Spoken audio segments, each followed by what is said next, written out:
How's it guys, this is Jordan here from UPrint SA. I'm doing a glass printing video, a long awaited video. I know for many of my clients, we're just doing a double-sided print onto a nice big beer glass, Hollywood bets, and then we're doing a South Coast Bikers Fest on the back. Okay, I'm going to jump straight into it. We are using our yellow paper. I've used an 80% underbase on here. You can go down to 70% if you want, depending on what color the logo is. Delaminate your yellow paper. Hudson's going to be doing this print for us. 18 years veteran. And you can see how we've just done a makeshift jig. Very simple. Looks quite rugged and old, but it's quite simple. To do a double-sided print and to avoid the logo from smudging the other side, you can see here it arches up like that. You can create your own little thing. There's many different ways of doing this. You can see here we use this little it's like a high density foam, and you can actually insert your mug like that, like so, and print on one side, and then you can see it's off the ground. You can make up your own little jigs.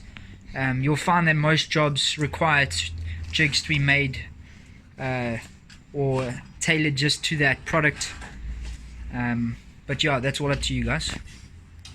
Okay, let's get started. Okay, applying under activator onto the glass product. We don't use a lot of activator with glasses, guys. It's much less than your ceramics and plastic products. Any other hard surface products require a little bit more activator than glass. Glass requires a smaller amount. Okay, he applies the activator on, uses his palm to spread the chemical evenly. Again, very important to get your chemicals right on here, or your activator right. Gets the logo ready nice and straight. You can see that it's transparent. You can see through the page. Once he's ready, he applies pressure and releases his bottom finger. You can see it's already starting to come off there nice and quickly. Just going up and down in small motions like that. Decent amount of pressure, guys. If you don't put enough pressure down, the logo will not release properly. So he's checking before he releases his paper completely. You can see there's a little piece that he needs to push over there. So he goes back over there and it should be released nicely. And then you got your first transfer there. That's not fused properly, so you can see the colors aren't correct. So that's a black color, it should be black. The purple or magenta, it does look right here, and you got a white background or white outline around the product. That was done very nicely. Alright, next we're going to be doing the Bikers Fest logo, South Coast Bikers Fest logo. Simply just removing the mug, turning it around. We know it's not going to touch the other side, and it's now ready to be transferred onto. I am working in a factory, guys. If there's any sound around me, I apologize.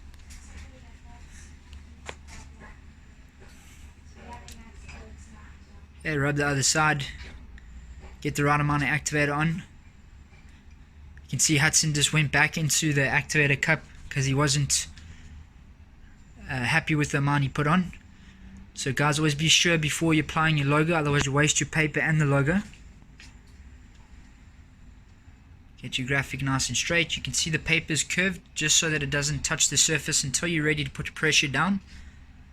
You can see he always puts his index finger right at the bottom of the page to hold it in place, and then places his right index finger over that with the cloth nicely wrapped around his finger.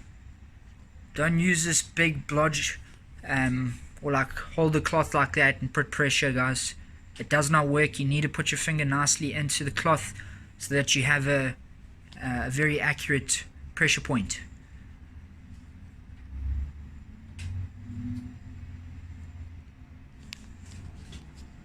Okay, I'm going to come that side. Just checking. You can see that he needs to release a little bit more at the bottom there. Goes back a little bit on the side there. So don't release until you're confident that everything has been transferred. As you can see here, I'm just going to show them this. You can see there's a little bit of toner left on the page, but if you got a 90, 97%, 95% off that page, you can still use it. You can see that there is no fault to this logo. It looks beautiful. We're going to go ahead and now spray that with polyprop and then heat fuse it. Okay, Hudson's now just adjusting the spray gun. He sprays off the product and then onto it just to see the volume of spray. And he goes at a nice distance, making sure he covers the whole logo. This is now polyprop in the gun again, guys. Polyprop chemical in the gun that you get supplied by UPrint. You can see he's spraying a nice fine amount over it until you see the logo completely transform in color.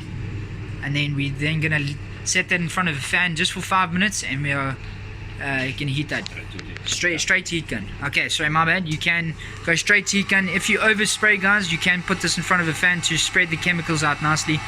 If you get the spray right, Hudson says you can use straight heat gun onto that. Heat that product up very nicely, guys. It must get extremely hot. Otherwise, when you clean it afterwards, the logo is going to start to come off when you're cleaning it. You must clean this glass perfectly. It must be extremely see-through and transparent before you put the 3-part mixture on.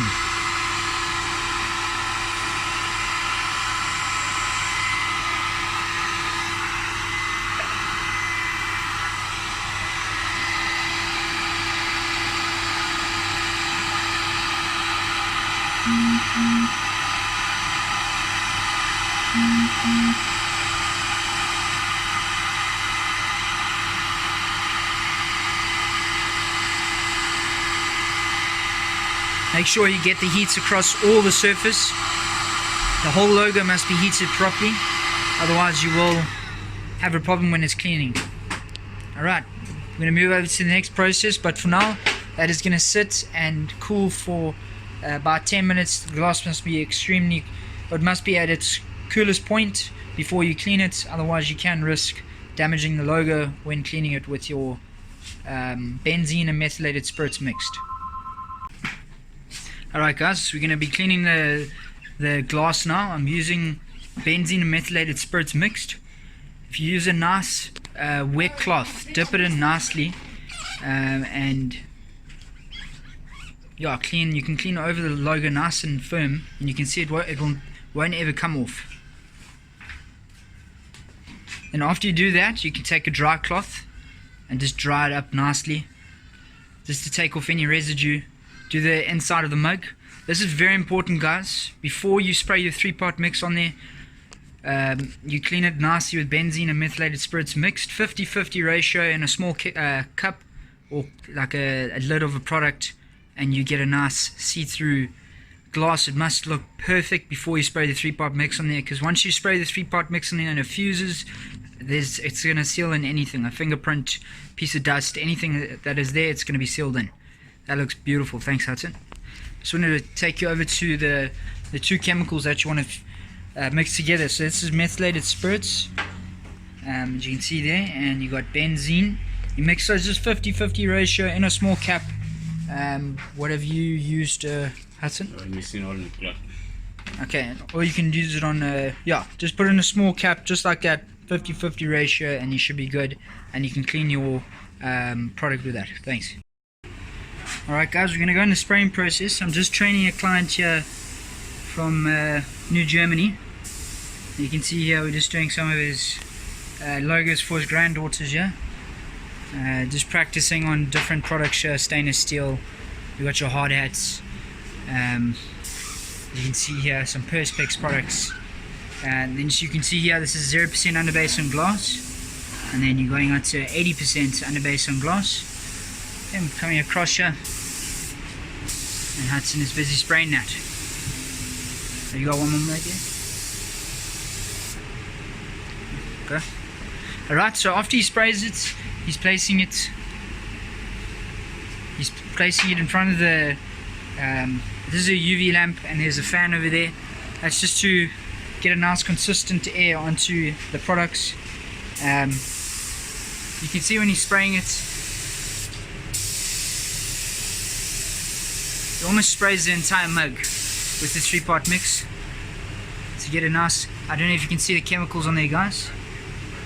You can actually see it on there. You can see his hands nice and wet as well.